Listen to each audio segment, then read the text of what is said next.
प्रिय विद्यार्थियों, आज आपके लिए मैं समग्र व्याकरण टॉपिक पढ़ाने के पश्चात में एक अलग से कक्षा 12वीं के बच्चों के लिए हिंदी विषय का एक वीडियो बनाने जा रहा हूं।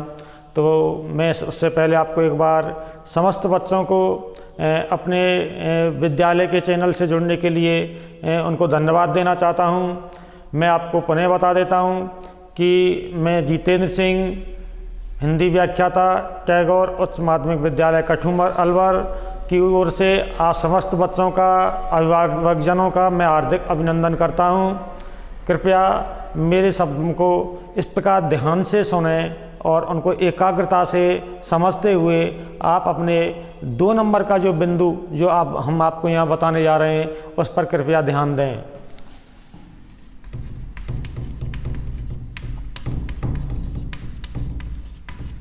विषय हिंदी, कक्षा 12वीं,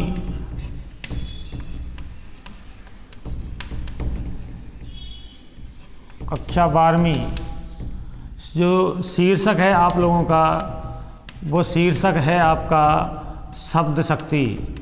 शब्द शक्ति बच्चों, जो शब्द शक्ति जो शीर्षक है कक्षा 12वीं के अंतर्गत 2 अंक का, इसका जो अंक भार है वह 2 अंक का, अंक 2 का ये प्रश्न आता है।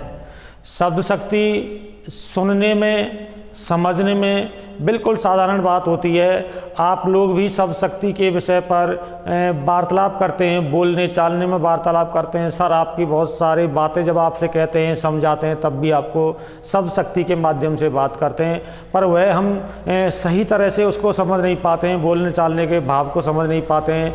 अंततः जो भी हम बात करते हैं वह शब्द शक्ति में ही करते हैं। ध्यान दीजिए, शब्द शक्ति सबसे पहले मैं आपको यहाँ बता देता हूँ। शब्द शक्ति शब्द आपको मैं बता चुका हूँ। शब्द शक्ति की परिभाषा आपको समझ लेनी है। शब्द शक्ति किसे कहते हैं?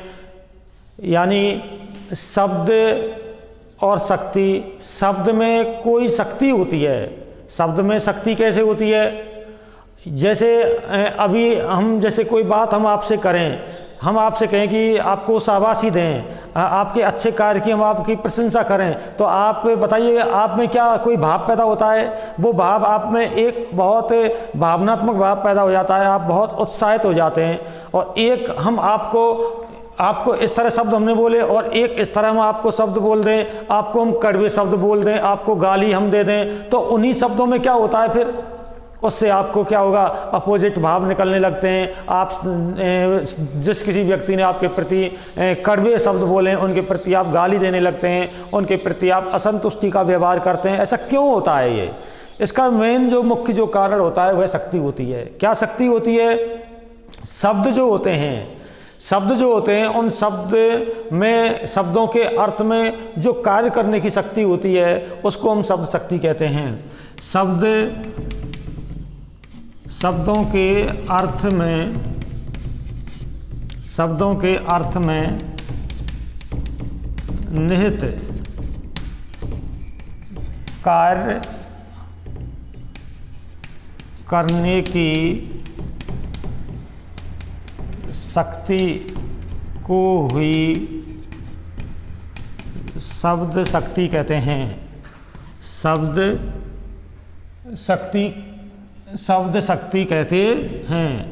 शब्द शक्ति कहते हैं। अभी आपको हम जो बता रहे थे इस बिंदु पर आपको यह ध्यान रखना है, बोर्ड एग्जाम में, बोर्ड परीक्षा में सीधा प्रश्न ये भी पूछा जा सकता है कि शब्द शक्ति किसे कहते हैं, यह कितने प्रकार की होती है। अथवा जब हम इसको आगे पढ़ेंगे, शब्द शक्ति के प्रकार आएंगे तो उस प्रकार का भी आपसे प्रश्न पूछा जा सकता है कि अविधा शब्द शक्ति, लक्षणा शब्द शक्ति, व्यंजना शब्द शक्ति, इनमें से किसी तरह से आपसे कोई भी प्रश्न पूछा जा सकता है। लेकिन शब्द शक्ति पढ़ने से पहले उनको समझना आपको ये होगा कि शब्द में शब्द शक्ति कैसे होती है, शब्द में शब्द शक्ति कैसे होती है वो आपको जानना होगा। अभी हम आपको बता रहे हैं कि शब्दों के अर्थ में निहित का अर्थ क्या होता है। निहित का अर्थ होता है भीतर छिपा होना। निहित का अर्थ क्या होता है? भीतर छिपा होना। अर्थात शब्दों के अर्थ में निहित भीतर क्या छिपी होती है? कोई कार्य करने की शक्ति होती है, उसको हम क्या कहते हैं? शब्द शक्ति। अब आप नहीं भूल पाएंगे, यानी कि शब्द शक्ति का मतलब क्या हो गया? एक शब्द में यहाँ बता देता हूँ, कोई भी शब्द होगा उस शब्द में क्या आएगा? अर्थ आएगा। क्या आएगा? अर्थ आएगा। तो शब्द के अंदर जो अर्थ है, शब्द और अर्थ, ये इनके अंदर जो ताकत होती है उसको ही हम शब्द शक्ति कहते हैं, उनको ही हम शब्द शक्ति कहते हैं। यही शब्द शक्ति के एक संकेत है, यही पहचान है। इसको समझना आपको इस तरह से ही आवश्यक होता है। मैं आपको यहाँ एक उदाहरण दे देता हूँ। जैसे शब्द शक्ति में क्या है कि शब्द शक्ति का मैं एक उदाहरण दे देता हूँ, आपको समझाने के लिए एक उदाहरण बता देता हूँ कि जैसे आप मान लीजिए, जैसे आपने सर्प को देखा है, आपने सर्प देखा है, तो सर्प क्या होता है? सर्प के साथ आप खेल सकते हैं, सर्प को क्या अपने पास रख सकते हैं? क्या सर्प को अपने पास बेड पर बिठा सकते हैं? क्या अपने बैग में रख सकते हैं? तो आप नहीं रख सकते शब्द को, सर्प को नहीं रख सकते। तो अगर मान लीजिए जैसे आपके पास आपका एक शब्द है सर्प, तो सर्प शब्द में क्या है? ये एक शब्द है ये, और इसका अर्थ क्या हो गया? इसका अर्थ शब्द एक सर्प एक शब्द हो गया, तो इसका अर्थ क्या हो गया? बताइए। इससे आपको भय होगा। किसका भय होगा? भय कोई भी हो सकता है, मृत्यु का हो सकता है, आपको हैं कोई भी इससे भय आ जाएगा। तो स्वाभाविक बात होती है ये हमारे स्वाभाविक बात होती है कि कोई जो शब्द होता है उसका अर्थ, यानी कि शब्द है सर्प, और सर्प का अर्थ क्या हो गया? तुरंत ही सर्प कहने से आपको भय, मृत्यु का, मरने का, आदि का, सर्प के काटने का भय व्याप्त हो जाता है। और यही भय जो व्याप्त होता है, यही भय क्या कहलाता है? इसी को हम शब्द शक्ति कहते हैं, इसी को शब्द शक्ति कहते हैं। जब ये बात आप जान जाते हैं, समझ जाते हैं, तो शब्दों पर आप गौर करने लग जाते हैं। सर आपसे कई बार समझाते हैं, क्लास में जब आप पढ़ते हैं तब भी आपसे कहते हैं कि बेटे सीधे बैठ जाओ, बच्चे सीधे बैठ जाओ, हैं गाल पर थप्पड़ पड़ेगा, बिजली चमक जाएगी। ये शब्द क्या होते हैं? इन सारे शब्दों में शक्ति होती है, इनको ही हम शब्द शक्ति कहते हैं। आपकी माँ है, पापा हैं, वो घर पर आपसे बहुत सारे शब्द बोलते हैं, आपसे कहते हैं कि मेरा बेटा बहुत होशियार है, चाहे वो कितना भी होशियार है या नहीं, कुछ जानता है या नहीं, कमज़ोर है या कैसा भी है, पर वो बोलते हैं तो उनके शब्दों में शक्ति होती है। आप किसी दिन पढ़ते नहीं हैं, उस दिन आपके पापा सुबह जगते ही कहेंगे भाई आज तो हमारे बेटा ने रात के 11-12 बजे तक की पढ़ाई की। तो ये क्या शब्द हो गया? आपने क्या पढ़ाई की? अर्थात आप तो आराम से सोते रहे, आपने मैच देखते रहे, आप हैं, आपको घर वालों ने मोबाइल दे रखे हैं, इस समय IPL चल रहे हैं, आप उनकी दौड़ में लगे हुए हैं। तो ये सब बातें आपको कहाँ संकेत करती हैं? आपके गार्जियंस आपको शब्द शक्ति के माध्यम से ये बातें आपको समझाते हैं, इन्हीं को हम शब्द शक्ति कहते हैं। मान लीजिए अंधेरे में आपके कमरे में कोई रस्सी पड़ी हुई हो और रस्सी से आपका पैर टकरा जाए, तो तुरंत आप, स्वाभाविक बात होती है, आपके मन में क्या शब्द आता है? तुरंत ही यार कहीं सर्प तो नहीं आ गया मेरे पैर को, सर्प ने तो नहीं पकड़ लिया पैर को। इस तरह ये तुरंत भय व्याप्त हो जाता है। इस तरह इस उदाहरण से आपको मेरा मतलब जो था वो शब्द और अर्थ को समझाने का मतलब था। जब आप शब्द और अर्थ जान जाएंगे तो वही आपकी शब्द शक्तियाँ होती हैं। हिंदी बिना शब्द शक्ति के नहीं पढ़ाई जा सकती। हिंदी अथवा कोई भी साहित्य जो होता है उसमें शब्द शक्तियाँ होती हैं। आपने कक्षा 9वीं 10वीं 11th और 12th में जब आप पढ़ रहे हैं, तो 12th में भी जब आप यहाँ पढ़ने बैठ रहे हो तो आपको यहाँ सर ने कोई भी चैप्टर आपको पढ़ाया होगा तो पहले ही सर ने आपको बता दिया होगा कि यहाँ इस तरह की शब्द शक्ति बनने जा रही है। खैर अब मैं आपको यहाँ पर शब्द शक्ति और शब्द शक्ति के बाद में मैं आपको यहाँ बताता हूँ शब्द शक्ति के प्रकार। शब्द शक्ति के प्रकार, तो शब्द शक्ति के जो प्रकार होते हैं वो शब्द शक्ति 3 प्रकार की होती है। एक तो होती है अभिधा, अभिधा शब्द शक्ति होती है। दूसरी होती है लक्षणा, तीसरी होती है व्यंजना, तीसरी होती है व्यंजना। तो ये शब्द शक्ति के 3 प्रकार होते हैं। आराम से, आसानी से 2 नंबर यहाँ लाना बिल्कुल आवश्यक होता है। देखिए इनकी सीधी सीधी सी पहचान मैं आपको बता देता हूँ, इनकी लक्षण मैं आपको बता देता हूँ, इनकी पहचान मैं आपको बता देता हूँ। जब आप ये समझ जाएंगे, इसकी पहचान आप समझ जाएंगे, तो आप देखिए जब कोई भी अर्थ जब कोई भी बात, कोई भी अर्थ आपको सरल तरह से प्रतीत हो जाए, सरल अर्थ आपका निकल आए, सरल अर्थ का आपको बोध हो जाए, तो वहाँ पहचान बता रहा हूँ, जब सरल अर्थ आ जाता है किसी वाक्य में तो वहाँ अभिधा शब्द शक्ति होती है। लक्षणा, जब कहीं अर्थ, जब काव्य पढ़ते हैं, किताब पढ़ते हैं, कविता पढ़ते हैं, गद्य भाग आप पढ़ते हैं, जब आप वहाँ कोई भी बात जब आप पढ़ते हैं तो वहाँ कोई ना कोई निश्चित रूप से कोई ना कोई गुण आपका, कोई ना कोई लक्षण वहाँ पर आपको निश्चित संकेत करता है। जब किसी जगह पर कोई गुण या लक्षण निश्चित संकेत करता है तो वहाँ पर निश्चित रूप से आपकी लक्षणा शब्द शक्ति होती है। ये मैं आपको हल्का सा इसकी पहचान का संकेत दे रहा हूँ। व्यंजना क्या होती है? व्यंजना का मतलब क्या होता है? व्यंजना का अर्थ होता है खोलना, यानी कि कोई जब कोई बात कहें या कोई शब्द जब आपका अर्थ ले, तो जब वहाँ पर जब कोई बात का, किसी बात का या कोई किसी शब्द का, जब किसी शब्द का, किसी भी शब्द का, जब किसी शब्द का अलग अलग अर्थ हो जाए, अलग अलग अर्थ ले लिया जाए, अलग अलग सेंस उसका लिया जाए, अलग अलग अर्थ निकले, अलग अलग अर्थ आए, जब कोई एक शब्द कोई आ जाए और उसके अलग अलग अर्थ आपको लग जाएं, यानी कि जैसे आपको जब ये पता लग जाए, कोई सर जब आप कोई शब्द बोल रहे हैं तो उस शब्द को बोलने से आपने क्या अर्थ लिया है, दूसरे ने अर्थ क्या लिया है, तो यानी कि किसी एक शब्द का, शब्द तो एक ही होता है और उसके अलग अलग अर्थ ले लिए जाते हैं, तो वहाँ पर व्यंजना यानी कि शब्द को खोलने का अर्थ ले लिया जाता है। तो प्रारंभिक स्थिति इसकी क्या बनती है? शब्द शक्ति की पहचान मैं आपको यहाँ इस तरह से बता रहा हूँ, प्रकार भी आपके इस तरह से बताए गए हैं। तो यहाँ अभिधा का मतलब क्या होया कि सीधा सा अर्थ आपकी समझ में आ जाना चाहिए, बिल्कुल सरल अर्थ आ जाना चाहिए। जब आप कोई बात कहते हैं, कोई बात आपके पापा कहते हैं, मम्मी कहती है, सर कहते हैं, तो वह बात अगर आपकी इसी वे से आप समझ रहे हैं कि मुझसे क्या कहा है, तो वह आपकी सरल अर्थ वाली बात होती है, सरल अर्थ वाली पंक्ति होती है, सरल अर्थ वाली चाहे आपकी कविता की पंक्ति होती है, वहाँ शब्द शक्ति अभिधा कहलाती है। लक्षणा क्या होगी? जब यानी कि एक बात आप ध्यान दीजिए, कक्षा 12वीं में कबीर साहब हमारे पहले चैप्टर हैं, पहला पाठ है, तो कबीर साहब ने क्या त्याग का महत्व बताया है, त्याग की महत्ता बताई है, त्याग किस तरह का होना चाहिए, त्याग का महत्व क्या है, तो वहाँ बात को बिल्कुल एकदम सीधे सरल तरीका से बता दिया गया। तो वहाँ पर शब्द शक्ति कौन सी आ जाएगी? कबीर साहब की बात में क्या आ जाएगी? शब्द शक्ति क्या है? वहाँ अभिधा शब्द शक्ति आ जाती है। इसी तरह से आपको जब कहीं कोई बात लक्षण से समझाई जाए, कोई गुण से समझाई जाए, तो वहाँ पर लक्षण निश्चित आ जाएगा, आपको ये पता लग जाएगा कि यहाँ लक्षणा शब्द शक्ति है।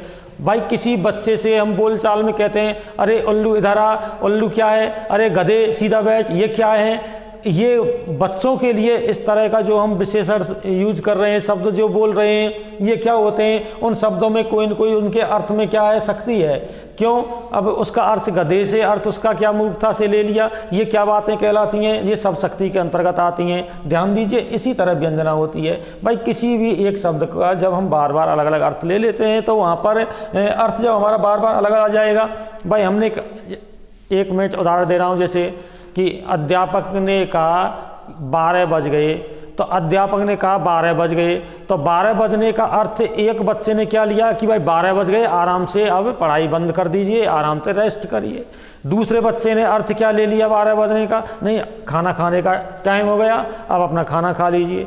तीसरे बच्चे ने इसका क्या अर्थ ले लिया? 12 बजे फिल्म भी चलती है, सिनेमा हॉल भी जाने का अर्थ है। तो जब किसी बात का, शब्द का अर्थ जब हम अलग अलग तरह से लेते हैं, एक बच्चा फिल्म देखने चला गया, एक बच्चा घर चला गया, एक बच्चा खाना खाने लग गया, तो ये शब्द तो था आपका एक कि 12 बज गए, उस 12 बजने का अर्थ आपने अलग अलग ले लिया। इसको कहते हैं व्यंजना, इसको कहते हैं खोलना।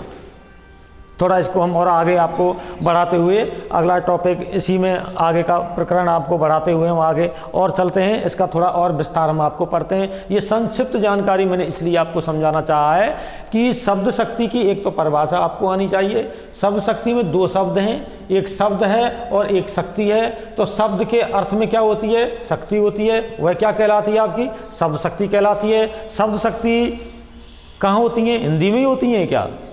संस्कृत में नहीं होती, किसी भी भाषा में होती है ये शब्द शक्ति।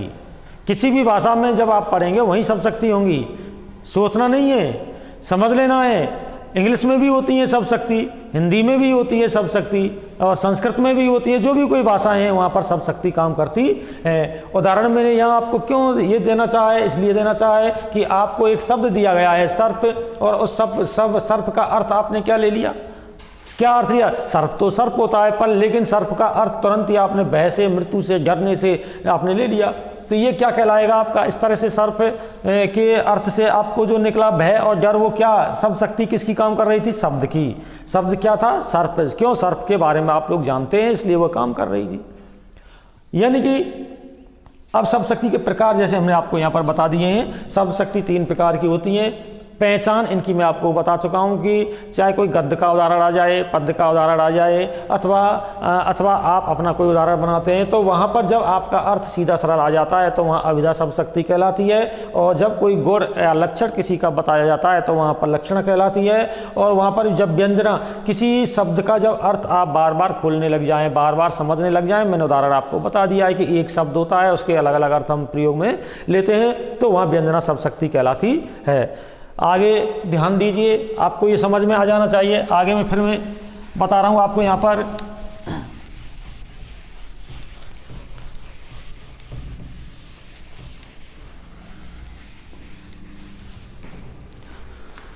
बच्चों यहाँ पर ध्यान दें, देखिए आपको शब्द शक्ति पढ़ाई जा रही है। तो शब्द शक्ति में मैंने आपको एक दिन पहले आपको मैंने शब्द के प्रकार बताए थे, शब्द के प्रकार बताए थे। तो आपको यहाँ पर देखो, शब्द के अर्थ के आधार पर, शब्द के अर्थ,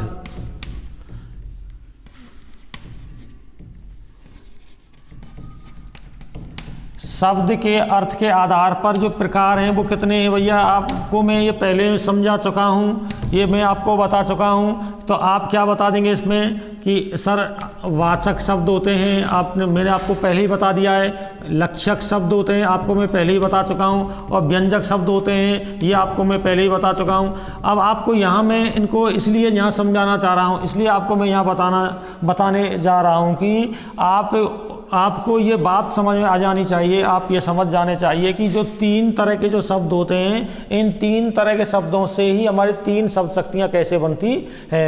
ध्यान दीजिए, वाचक शब्द कैसे होते हैं? ऐसे शब्द होते हैं जो अपना अर्थ बताते हैं। तो यानी कि ऐसे तो लक्षक और व्यंजक भी अर्थ बताएंगे, यानी सरल अर्थ बताने वाले शब्दों को हम वाचक शब्द कहते हैं। सरल अर्थ बताने वाले शब्दों को हम वाचक शब्द कहते हैं। तो वाचक शब्दों का ये तो आपके क्या हो गए? ये तो आपके शब्द हो गए, ये तो आपके शब्द हो गए, और इन शब्दों का अर्थ हो गया, इन शब्दों का अर्थ हो गया। जैसे वाचक शब्द जो अर्थ का बोध कराते हैं उसको हम क्या कहते हैं? उसको वाच्यार्थ कहते हैं, उसको वाच्यार्थ कहते हैं। वाच्यार्थ को दूसरे शब्दों में हम क्या कहते हैं? मुख्यार्थ। मुख्यार्थ का मतलब क्या हो गया? यानी कि जो अभिधा शब्द शक्ति आती है, अभिधा शब्द शक्ति में जो सरल अर्थ निकल के आता है उसको हम वाच्यार्थ कहते हैं, उसको मुख्यार्थ कहते हैं, अथवा उसको अभिधेयार्थ कहते हैं, अभिधेयार्थ कहते हैं, अभिधेयार्थ कहते हैं। ये क्या है? शब्द अर्थ। अभी मैंने इससे पहले आपको बताया था, शब्द शक्ति बताई थी, शब्द और अर्थ इनसे मिलके क्या बनती है? बताइए क्या बनती है? शब्द शक्ति। क्या बनती है इनसे मिलके? शब्द शक्ति। तो शब्द और अर्थ मिलके क्या बनते हैं? शब्द शक्ति। शब्द के अर्थ में निहित, यानी कि भीतर जो अर्थ छिपा रहता है उसमें एक शक्ति होती है और उसी को हम शब्द शक्ति कहते हैं। अगर आपको जंगल में आप हंसते ठिठोली करते दोस्तों के साथ घूम रहे हो और इसी बीच अगर कोई शेर आपके पास आ जाए तो आपके वे सब भाव कहाँ चले जाएंगे शेर को देखते ही? क्यों? शेर के अंतर्गत आप क्या समझ जाएंगे कि शेर कोई आपके घर का कोई पालतू पशु थोड़ी है जो आपसे कुछ नहीं कहेगा, आपके लिए कोई लाभ पहुंचाएगा। तो शेर का अर्थ आप पहले से ही जानते हैं कि शेर आपको छोड़ने वाला नहीं है। इसलिए आप दोस्तों के साथ जो आप हंसी का, आनंद का जो व्यवहार करते हुए जंगल में घूम रहे थे तो शेर के आते ही वो सब आपकी गायब हो जाती है।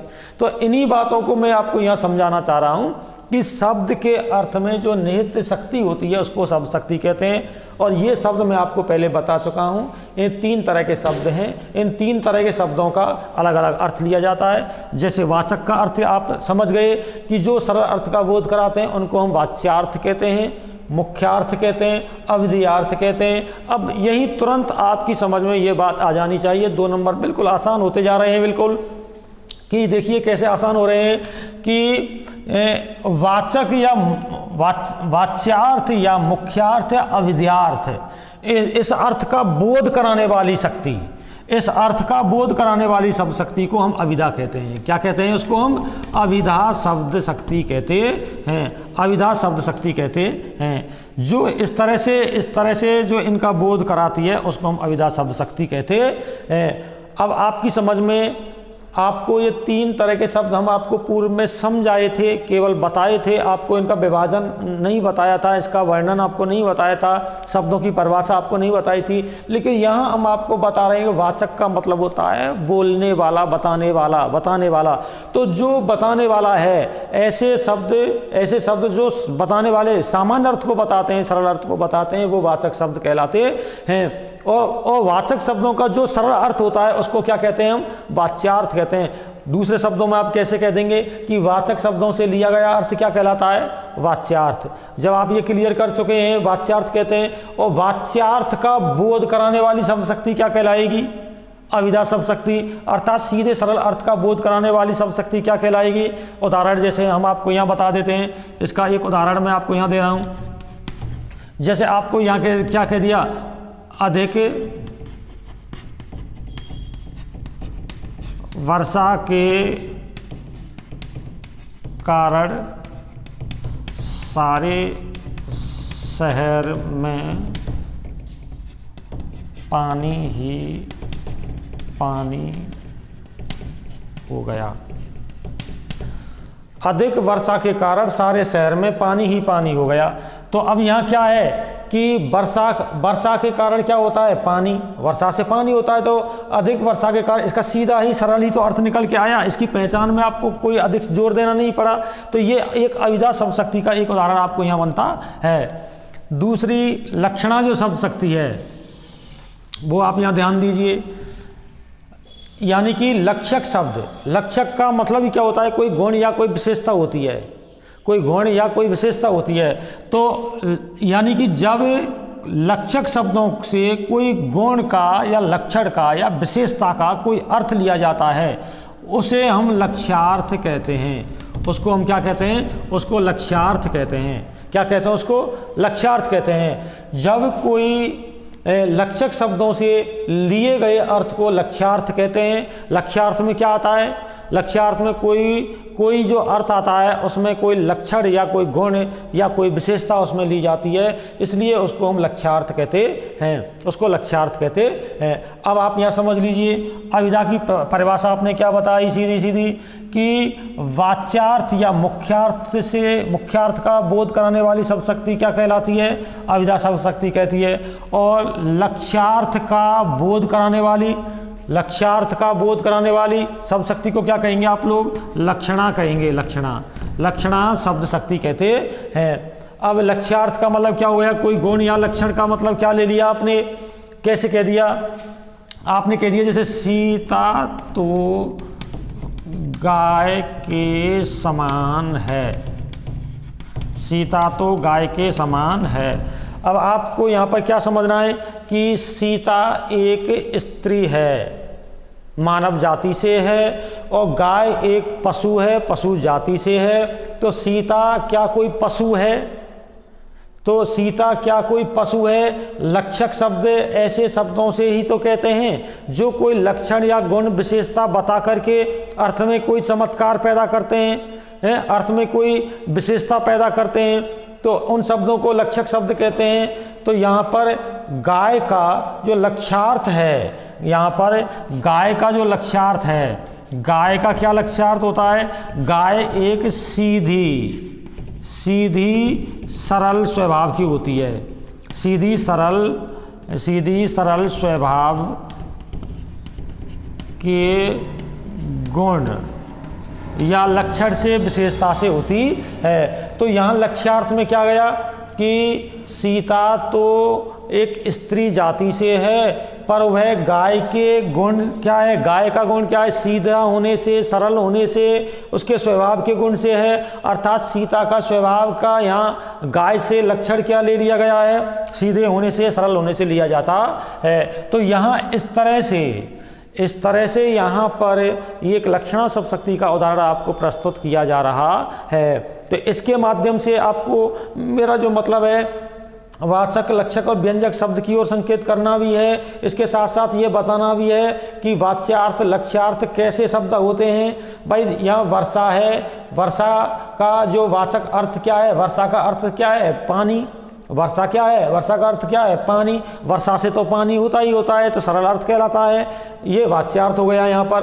अब लक्षक शब्द क्या है यहाँ पर, सीता क्या शब्द है, सीता तो वाचक शब्द है, लेकिन सीता का साथ में जो गाय शब्द आया है, गाय कैसा शब्द है, लक्षक शब्द आया है। अब ये लक्षक शब्द क्या है कि कोई गुण या विशेषता को बताने वाला शब्द कोई है, उसको हम लक्षक शब्द कहते हैं। तो लक्षक शब्द गाय शब्द का यहाँ गुण और लक्षण क्या ले लिया आपने, उसके स्वभाव से ले लिया। तो सीता का जो स्वभाव है वह गाय के स्वभाव के जैसा है। गाय सीधा सरल एक पशु होता है, तो सीता भी एक सीधी सरल एक लड़की है, एक स्त्री है या एक मानव जाति से है। इस तरह से लक्ष्यार्थ आपकी समझ में आना चाहिए। और लक्षणा शब्द शक्ति क्या होती है, लक्ष्यार्थ का बोध कराने वाली शब्द शक्ति को लक्षणा कहते हैं। ये मैं आपको इस सारणी में केवल एक इस तरह संकेत करके बता रहा हूँ कि आपको एक बार ये सारणी जैसे कुछ याद हो जाए, एक बार ऐसे आप कुछ समझ जाएं। इसका जो विस्तार जो वर्णन है, इसके एक एक में वाचक का, लक्षक, व्यंजक का, ऐसी वाचक का, लक्ष्यार्थ का, ये अलग अलग से आपको वर्णन दिया जाएगा। ऐसे अविधा का, लक्षणा का भी अलग अलग वर्णन होता है। लेकिन यहाँ पर आपको इस वीडियो में इतना बता देना चाहता हूं कि 2 नंबर के टॉपिक के लिए आप एक दिन में वाचक यानी अविधा शब्द शक्ति पढ़ेंगे, एक दिन में लक्षणा और व्यंजक, 3 दिन में शब्द शक्ति पूरा करते हैं। मेरा मतलब है कि मात्र आप एक वीडियो के माध्यम से 2 नंबर लाने के तरीके को आप अच्छी तरह से अपने दिमाग में सेट कर लें, समझ जाएं। वो मेरा एक जो उद्देश्य है, वो मेरा मतलब है जो मैं आपको समझा रहा हूँ। ध्यान दीजिए। व्यंजक का मतलब मैं आपको पहले ही बता चुका हूँ। व्यंजना शब्द मैंने आपसे पहले कहा था, व्यंजना शब्द शक्ति मैंने आपसे कहा था। व्यंजना का आपको ध्यान हो तो मैंने क्या बताया था, व्यंजना का मतलब क्या होता है, खोलना, स्पष्ट करना। व्यंजना का मतलब क्या है, स्पष्ट करना, खोलना, स्पष्ट करना। तो जब आपको मैंने ये बता दिया स्पष्ट करना, तो ऐसे शब्द जो अर्थ को बार बार खोलते हो, अलग अलग तरह से निकालते हो, स्पष्ट करते हो। तो मैंने जैसे यहाँ आपको एक उदाहरण क्या दिया था कि अध्यापक ने कहा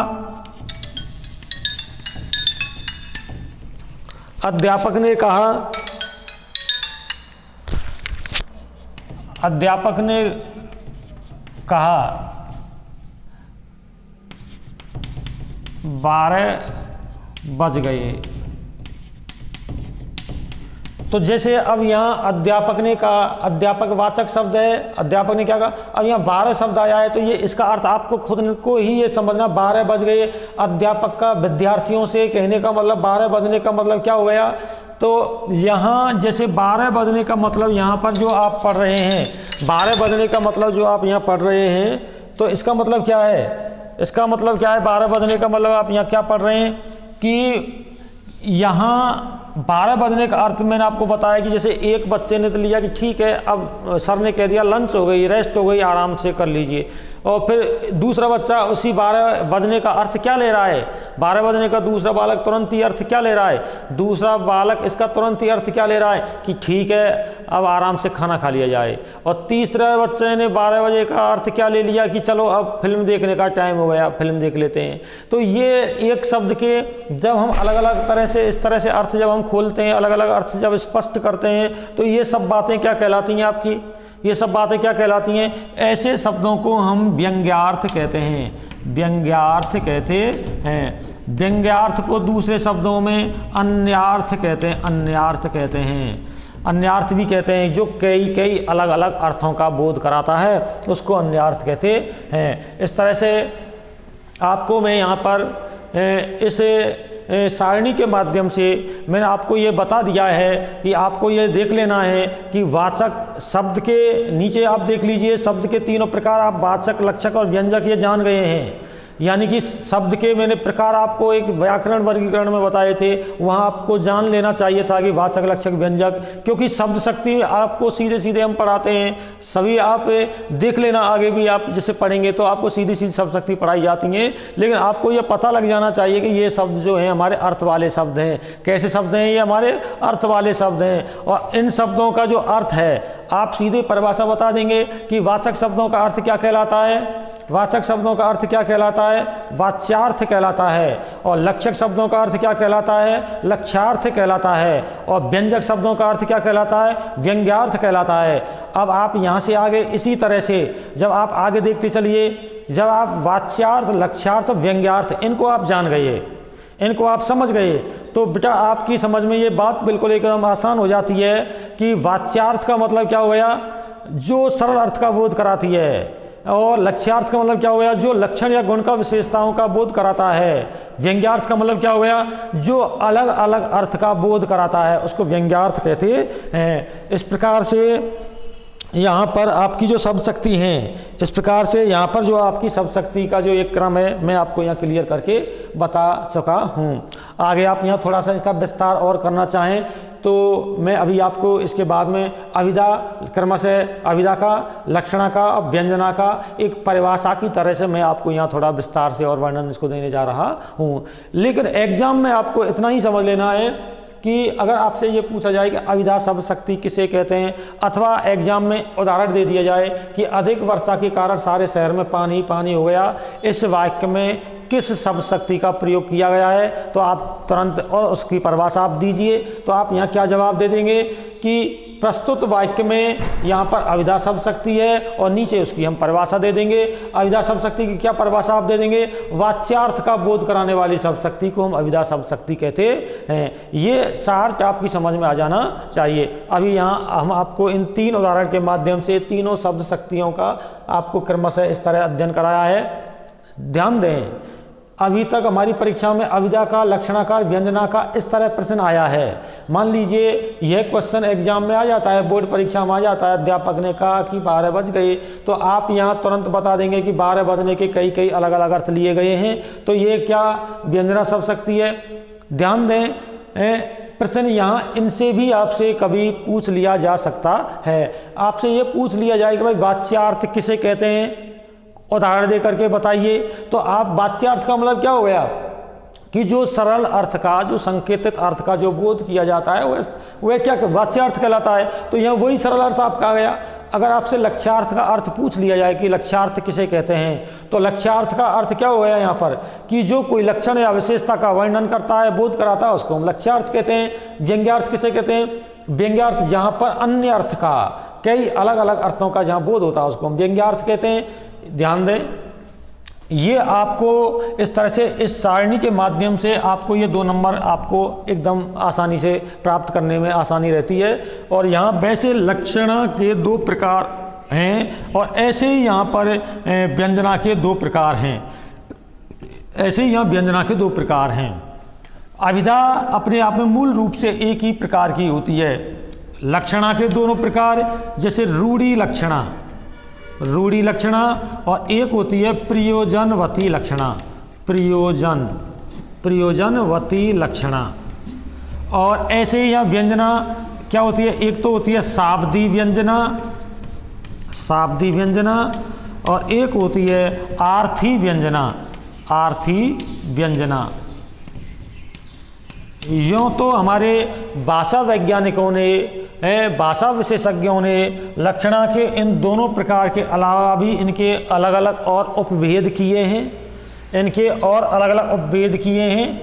इनके 2-2 उपभेद और भी मिलते हैं और कई जगह अलग अलग पुस्तकों में इनका 4-4 प्रकार से वर्णन भी मिलता है। ऐसे ही व्यंजना के जो प्रकार हैं ये 2 प्रकार मिलते हैं। इसके अतिरिक्त भी व्यंजना के उपभेद और किए जाते हैं। ध्यान रहे, आपको इस तरह बताना एक इसलिए आवश्यक है बोर्ड एग्जाम केवल इस पैटर्न से ही आएगी।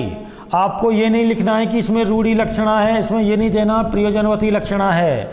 मान लीजिए ये उदाहरण आपका व्यंजना का है, आपको पता है, तो आप यहाँ यही लिखेंगे कि ये व्यंजना शब्द शक्ति है। आपको यहाँ ये नहीं बताना है कि यहाँ शाब्दी व्यंजना है कि आरती व्यंजना है। फिर भी मैं आपको अलग से ये कोशिश करूँगा कि मैं आपको रूढ़ि लक्षणा और प्रयोजनवती लक्षणा और शाब्दी और आरती व्यंजना समझाने की आपको मैं कोशिश करूँगा।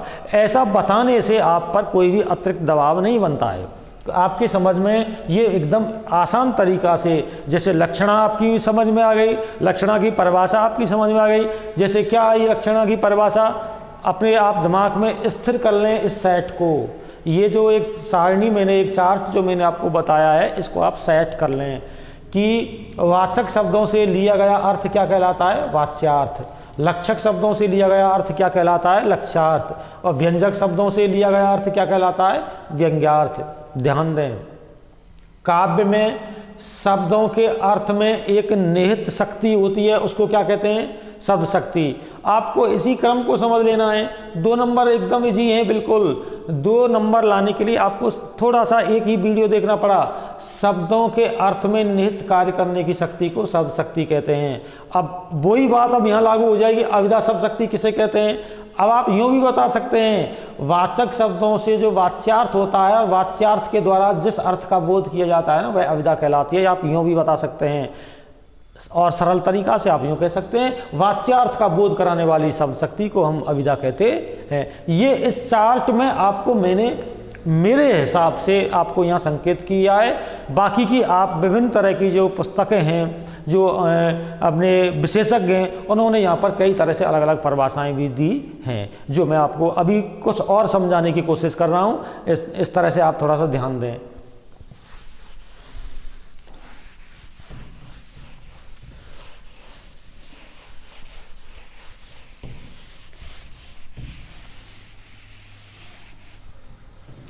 देखिए, आपको अविदा शब्द शक्ति हम अभी आपको पढ़ा रहे हैं। अविदा शब्द शक्ति,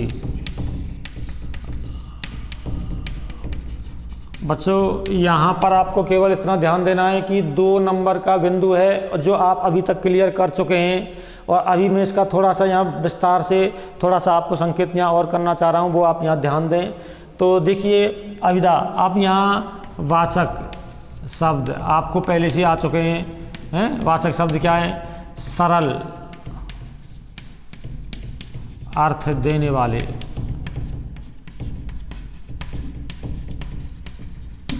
अब इसी तरह से आपको यहाँ वाच्यार्थ, वाच्यार्थ क्या होता है, वाच्यार्थ वाचक शब्दों का अर्थ, वाचक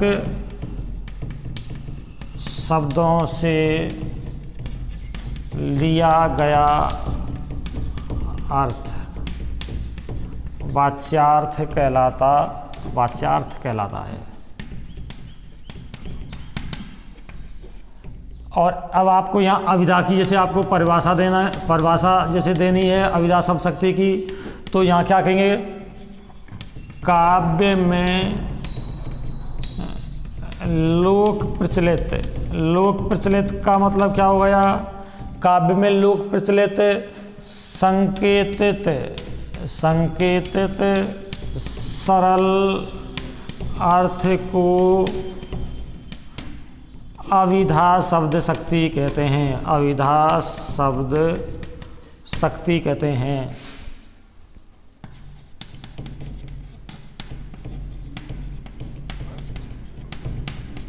लेकिन मैं आपको चार्ट में इस तरह बता चुका हूँ, वो आप भी मान्य कर लेंगे। कैसे, वाच्यार्थ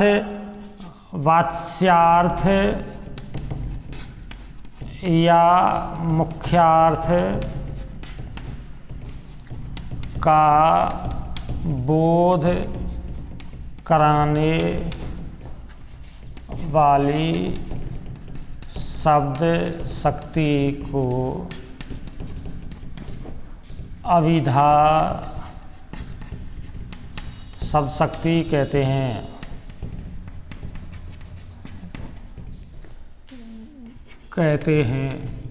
यानी कि आपको ये समझ गए होंगे कि जो ये अथवा में मैंने दूसरी आपको परिभाषा यहाँ संकेतित की है, इस परिभाषा से आपको ये समझ में आ गया होगा कि ये चार्ट के द्वारा ही आपने खुद ने ही इस परिभाषा को बनाया है जो एक मान्य परिभाषा है। बाकी कई एक पुस्तकों में आपको इस तरह परिभाषा पढ़ने को मिलती है, तो आप इससे भ्रमित नहीं होना है बिल्कुल। जो वाच्यार्थ का बोध कराती है वही हमारी अभिधा शब्द शक्ति कहलाती है। ये 3 बिंदुओं के माध्यम से हमने इस अभिधा शब्द शक्ति को समझ लिया है। और पहचान में आपको यहाँ पहले ही इसकी आपको बता चुका हूँ। क्या पहचान मैंने आपको बताई है यहाँ पर? इसकी अभिधा शब्द शक्ति की पहचान आपको क्या बताई है? पहचान इसकी एक चार्ट में भी मैं आपको संकेत कर चुका हूँ कि सरल अर्थ का होना, सरल अर्थ का होना, यानी कि जब कोई बात एक बार में ही समझ में आ जाए, अर्थ एक बार में समझ में आ जाए, एक बार ही स्पष्ट हो जाए, वहाँ इसकी यही पहचान होती है। उदाहरण जैसे आपको मैंने एक आपको पूर्व में दे दिया है और यहाँ मैं आपको दूसरा उदाहरण दे रहा हूँ। यहाँ पर जैसे मोहन पशु चरा रहा है, तो यहाँ ये स्वाभाविक बात है, इनका स्वाभाविक बात है, मोहन पशु चरा रहा है, तो इसका मतलब क्या है? ये आपके अभिधा शब्द शक्ति का एक उदाहरण है, अभिधा शब्द शक्ति का उदाहरण है। इसी तरह से यदि आपसे ये पूछ लिया जाए प्रश्न, ये प्रश्न यूँ पूछ लिया जाए आपसे बोर्ड परीक्षा में, अभी तक आया नहीं है लेकिन मेरा मतलब आपको समझाना एक उद्देश्य है। मान लीजिए आपसे ये पूछ लिया जाए कि भाई वाच्यार्थ किसे कहते हैं? वाच्यार्थ किसे कहते हैं? किसे कहते हैं? उदाहरण दीजिए, उदाहरण स्पष्ट कीजिए। तो आप जब जैसे आपने जैसे आपने अभिधा का जो उदाहरण प्रस्तुत किया है वही यहाँ उदाहरण आ जाएगा। वाच्यार्थ की परिभाषा आपको पूर्व में बताई गई है, उसे आप स्पष्ट करके लिख देंगे। वाच्यार्थ क्या होता है?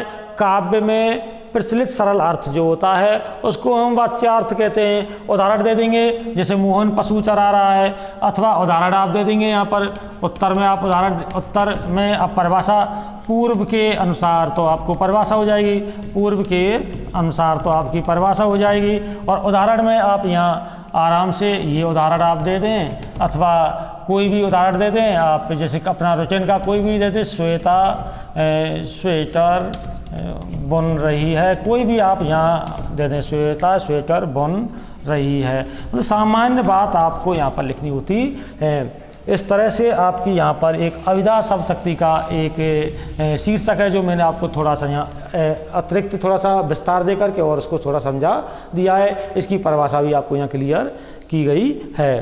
तो बच्चों, इस प्रकार से आपके लिए मैंने जो यहाँ पर शब्द शक्ति जो बिंदु है, ये जो 2 नंबर का जो बिंदु है, इस तरह से आपको संकेत किया है। इसमें थोड़ा आगे हम लक्षणा शब्द शक्ति को भी संकेत करेंगे और इसके दोनों प्रकार भी थोड़ा आपको यहाँ बताएंगे। तो इस तरह से आप अगले वीडियो के लिए आप मानसिक रूप से प्रिपेयर रहें।